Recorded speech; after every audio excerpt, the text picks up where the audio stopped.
गोपाल कृष्ण भगवान की जय। श्री गरुड पुराण अध्याय 8 आतुरदानाच्या विधीचे वर्णन। गरुड पुढे भगवंताला विचारता झाला की हे प्रभू, आता मला पुण्यवंताकरिता केल्या जाणाऱ्या व परलोकाशी संबंधित क्रिया सांगा, तसेच पुत्रांनी त्या कोणत्या प्रकारे करावयास पाहिजे तेही सांगा। तेव्हा भगवंत बोलू लागले, अरे गरुडा, सर्व मानवांच्या हिताकरता तू विचारला आहेस तो प्रश्न अति उत्तम आहे। धार्मिक पुरुषांना सद्गती मिळावी याकरता जे केले पाहिजे ते सर्व मी तुला सांगतो। पुण्यवान पुरुषाने मृत्यूची चाहूल जेव्हा म्हातारपणी लागते तेव्हा व्याधिग्रस्त शरीर जाणून ग्रहदशा विपरीत आहे का ते ओळखून आपल्या हाताच्या तळव्याने कान झाकून घ्यावेत। तेव्हा शरीरामधला रुधिराभिसरणामुळे होणारा आवाज जर ऐकू येत नसेल तर आपले मरण जवळ आले आहे असे जाणावे। तेव्हा सावधपणे व न घाबरता जी पापे जाणून बुजून अगर नकळत घडली असतील त्या सर्वांचे प्रायश्चित्त करून घ्यावे। ज्या समयी तो फार आतुर होतो तेव्हा इतरांनी त्याला अंघोळ घालून त्याच्याकडून विष्णुरूपी शालिग्रामाचे पूजन करवावे। त्यावेळी पूजेमध्ये गंध, फुले, कुंकू, तुळशी, धूप, निरांजन व लाडवांचा अगर मोदकाचा नैवेद्य यांचा उपयोग करावा। ब्राह्मणांना दक्षिणा देऊन नैवेद्यासह भोजन द्यावे। 8 अक्षराच्या अगर 12 अक्षरांच्या मंत्राचा जप करवावा। त्या मरणातूर माणसाने तो जप ऐकावा आणि स्वतः विष्णू अगर शिव यांच्या नावाचे स्मरण करावे किंवा दुसऱ्याकून ऐकावे। हरिनाम जरी कानांनी ऐकले तरी पापे नाश पावतात। जो मनुष्य मरणासन्न झालेला असतो तेव्हा त्याच्या जवळ असणाऱ्या लोकांनी रडारड न करता धैर्याने माझे पवित्र नाव सतत उच्चारित राहावे। त्यापैकी मत्स्य, कुर्म, वराह, नरसिंह, वामन, भार्गवराम, श्रीराम, कृष्ण, बौद्ध व कल्की अशी ही 10 नावे जाणत्याने नेहमीच स्मरावीत। शिवाय जे रोग्याला ही नावे ऐकवतील तेच खरे बांधव असे समज। जो कृष्णाचे मंगल नाव सतत घेतो त्याची कोटी कोटी पापे अल्प काळात जळून जातात। अजामेळ नावाच्या एका पाप्याने आपल्या मुलाला अंतकाळी नारायणा अशी हाक मारली होती, तरी तेवढ्यामुळे तो वैकुंठ लोकी आला। मग भक्तिभावाने जो नाव घेतो त्याची गती वेगळी होईल काय? जर दूषित चित्ताच्या एखाद्याने मनाविरुद्ध नामस्मरण केले तरी हरी त्याची सर्व पापे हरण करतात। जसा अग्नीला चुकून जरी स्पर्श झाला तरी तो जळून जातो, त्याप्रमाणे अरे पक्षीराजा, हरिनामामध्ये जेवढी पापे पुसून टाकण्याची शक्ती आहे तेवढी पापे आचरण्याची शक्ती कुणातच नाही। यमाने दूतांना असे बजावून ठेवले आहे की जे नास्तिक असतील त्यांना मजपाशी आणा, मात्र हरिनाम घेणारा पापी असला तरी त्याला इथे आणू नका। जो असे म्हणतो की मी अच्युताला, केशवाला, रामाला, नारायणाला, कृष्णाला, दामोदराला, वासुदेवाला, हरीला, श्रीधराला, माधवाला, गोपीवल्लभाला, जानकी नायक रामचंद्राला भजतो, तसेच हे कमलनयन वासुदेव, विष्णू, धरणीधरा, अच्युता, शंखचक्रधारी मी तुला शरण आहे असे जे आळवितात अशांना हे दूतांनो दुरूनच सोडा। आता मजकडे अशा लोकांना आणा की जे दुर्जन असून पुन्हा विष्णूच्या चरणकमलातील रस सेवन करणाऱ्या निर्धन परमहंसाला टाळतात व घरगृहस्थीच्या नरक प्राप्त करून देणाऱ्या मार्गाची आवड जोपासतात। जे जिभेने हरिगुण व हरिनाम घेत नाहीत, ईश्वरांच्या चरणांचे चिंतन करत नाहीत, कधीच कृष्णाला नमन करत नाहीत, अशा असन्मार्गावर चालणाऱ्या अभक्तांना घेऊन या। तात्पर्य असे की हे पक्षीराज, जगाचे सर्वथैव मंगल करणारे व महापापे नाहीशी करणारे असे प्रायश्चित्त फक्त विष्णू नाम संकीर्तन हेच केवळ आहे। दारूने भरलेला घडा जसा कोणत्याही नदीच्या स्पर्शाने पवित्र होत नसतो, तशी श्री हरीला विन्मुख असणाऱ्याला कोणतीच शास्त्रोक्त प्रायश्चित्ते पावन करू शकत नाहीत। कृष्णाच्या नामोच्चारणाने भक्तांची पापे नाहीशी होऊन ते स्वप्नातही नरक, यम व त्याचे दूत कधीच पाहत नाहीत। प्राणांतकाळी जो ब्राह्मणास गाय दान देतो तसेच नंदकुमार कृष्णाचे नाव घेतो तो पुन्हा कधीच या हाडे, मांस आणि रक्ताने भरलेल्या शरीररूपी वैतरणीत पडत नाही। एवढ्याकरता पापसमूह नष्ट करणारे महाविष्णूचे नाम सतत घेत जावे, तसेच विष्णू सहस्रनाम व गीता म्हणावी, अगर ऐकावी. एकादशीचे व्रत, गीता, गंगाजल, तुलसीपत्र, विष्णूचे चरणामृत व नामस्मरण ही मरणसमयी मुक्ती देणारी आहेत. तेव्हा मृत्यूसमयी स्नान करून तुपासहित व दक्षिणेसहित अन्नदानाचा आणि सवस्य गायीच्या दानाचा विप्रासाठी संकल्प करावा. अरे गरुडा, जे काही तो थोडे वा पुष्कळ दान देतो, अगर त्याचा पुत्र तो संकल्प पुरा करतो, ते दान अक्षय असते. सत्पुत्राने अंतःसमयी पित्याकडून सर्व दाने द्यावीत. एवढ्यासाठीच धार्मिक मनुष्य पुत्राची इच्छा करीत असतो. पिता थिजलेल्या नजरेने पडला आहे, अशा वेळी पुत्राने त्याच्या पूर्वसंचित धनाची अपेक्षा करता कामा नये. पुत्राने दिलेल्या दानामुळे पित्याचा अखेरचा प्रवास व मरणानंतरचा प्रवास दुःखविरहित होतो. मरणातूर असताना आणि ग्रहण आदी काळात दिले जाणारे असे दोन्ही दाने सर्वश्रेष्ठ आहेत. म्हणून या दोन्ही वेळी तिळासहित अष्टदाने द्यावीत. म्हणा सर्वजण गोपाल कृष्ण भगवान की जय. ती 8 दाने म्हणजे तीळ, लोखंड, सोने, कापूस, मीठ, 7 प्रकारची धान्ये, जमीन व गाय ही असून प्रत्येक दान पवित्र करते. अशी ही 8 महादाने मोठमोठ्या पापांचा नाश करतात. यास्तव ही दाने अंतकाळी अवश्य द्यावीत. आता यातील प्रत्येक दानाचे फळसुद्धा ऐक. भगवंत बोलले की तीळ माझ्या घामातून उत्पन्न झाले असल्यामुळे त्यांच्या दानामुळे राक्षस, दानव व दैत्य हे तृप्त होतात. तीळ 3 रंगांमध्ये असून ते पांढरे, शुभ्र, काळे व तांबूस असतात.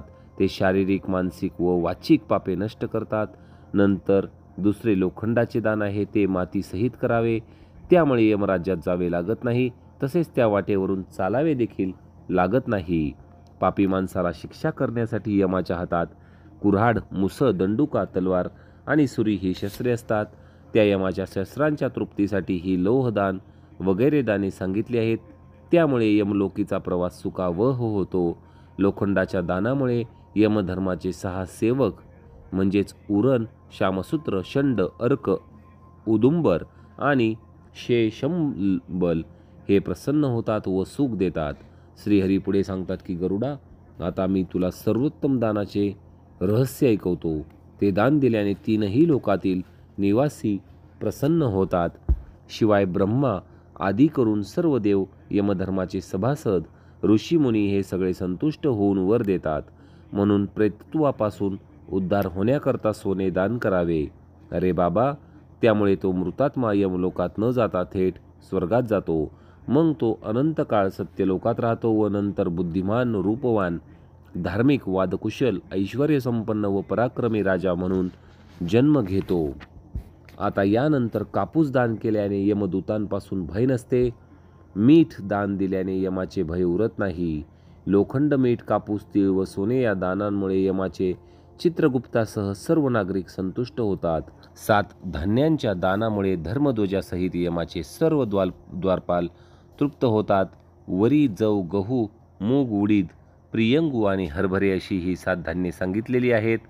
सत्पात्र व्यक्तीला गायीच्या कातड्या एवढ्या मापाची जमीन जरी विधिविधान करून दान दिली तरी ब्रह्महत्येच्या पापापासून सुटका होते, असे थोर मुनींचे मत आहे.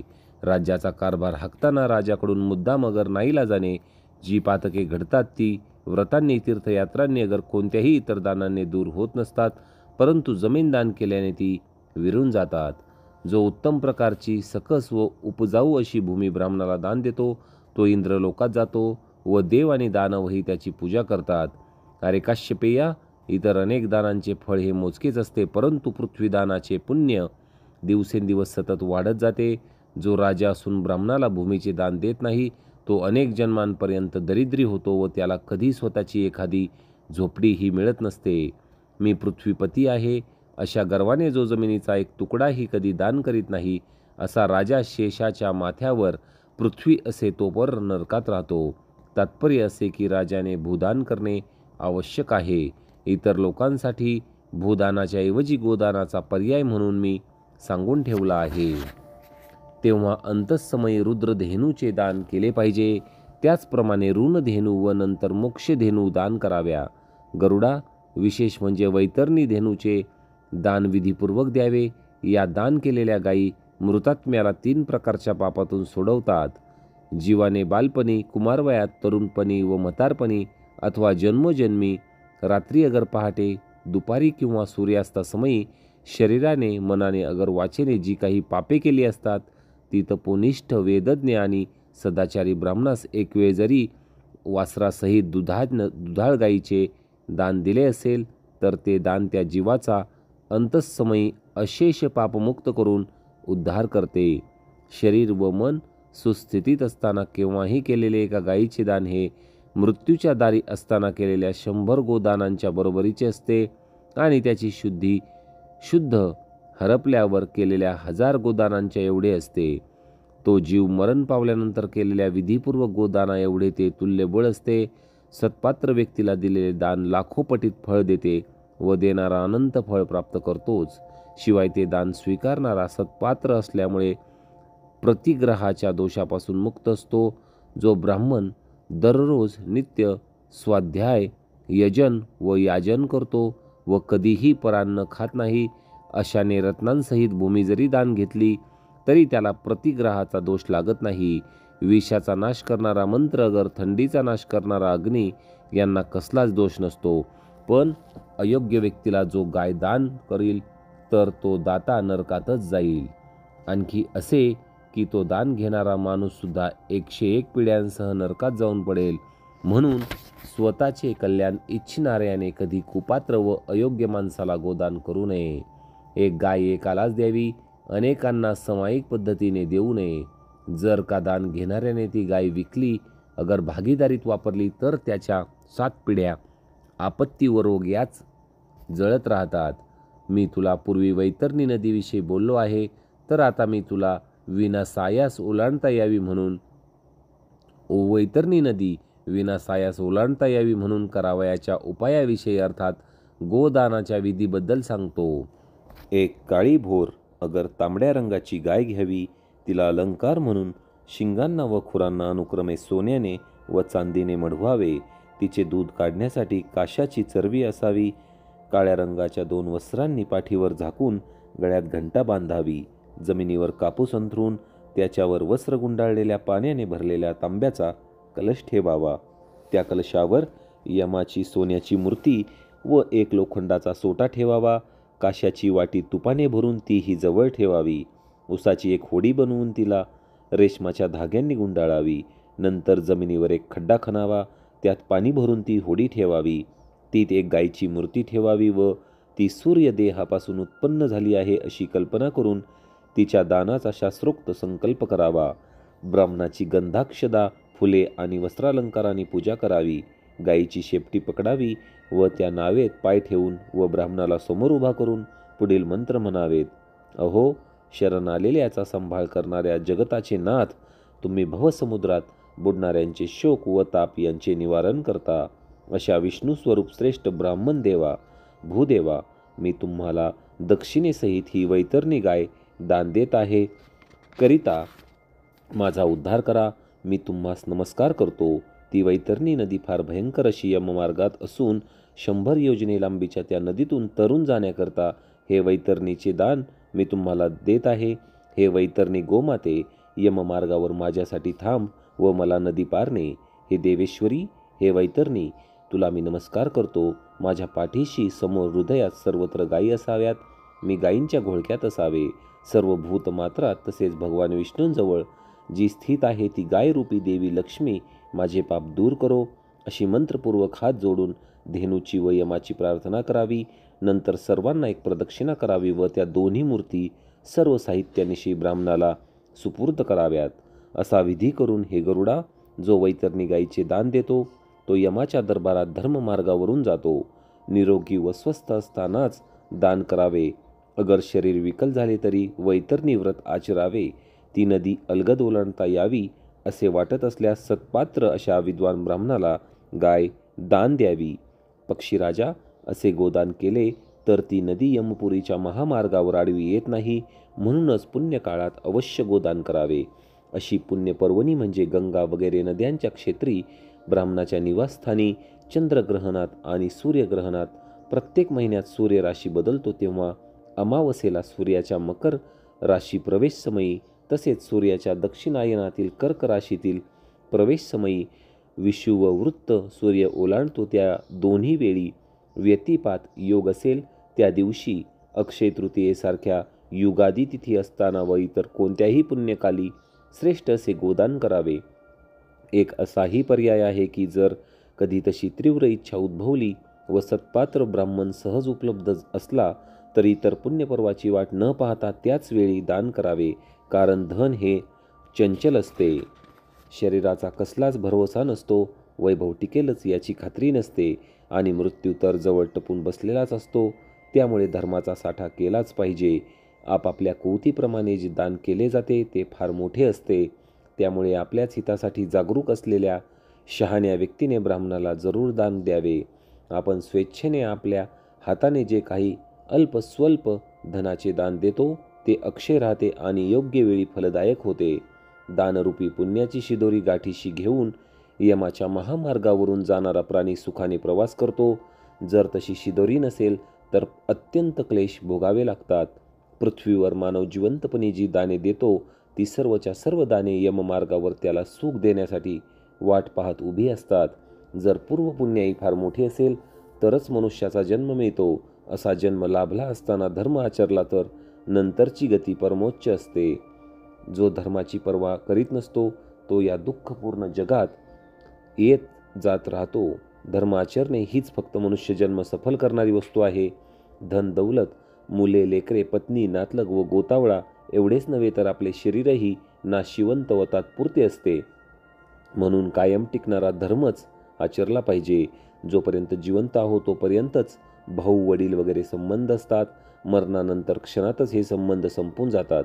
त्यामुळे प्रत्येकाने ही गोष्ट वेळोवेळी मनात ठसवावी की जिवंतपणी आणि मेल्यानंतर सुद्धा तोच स्वतःचा बंधू आहे. मृत्यूनंतर कोणीही सांगाती नसतो. हे ओळखून आपल्या हाताने दानधर्म करीत जावे. कारण जीवन अस्थिर व अनिश्चित आहे. मरणानंतर दुसरे कोणी त्याच्यासाठी काहीसुद्धा करणार नाहीत. मेल्यावर प्रेत लाकडासारखे अगर मातीच्या गोळ्यासारखे जमिनीवर ठेवून त्याचे नातलग दूर जातात. फक्त त्याने केलेला धर्म तेवढ्या त्याच्यासोबत असतो. त्याची धनदौलत घरातच राहते. स्मशानातून गोतावळा माघारी जातो, मात्र बरी वाईट कर्मे तेवढी त्याच्यासोबत राहतात. त्याचे निकटचे शरीर अग्नी जाळून टाकतो. फक्त त्याने केलेली चांगली व वाईट कर्मे त्याला पुढे भोगावी लागतात. या दुःखाने भरलेल्या संसार समुद्रात कर्माच्या संबंधाने व्यक्ती संपर्कात येतात व तो संबंध संपला की दूर होतात.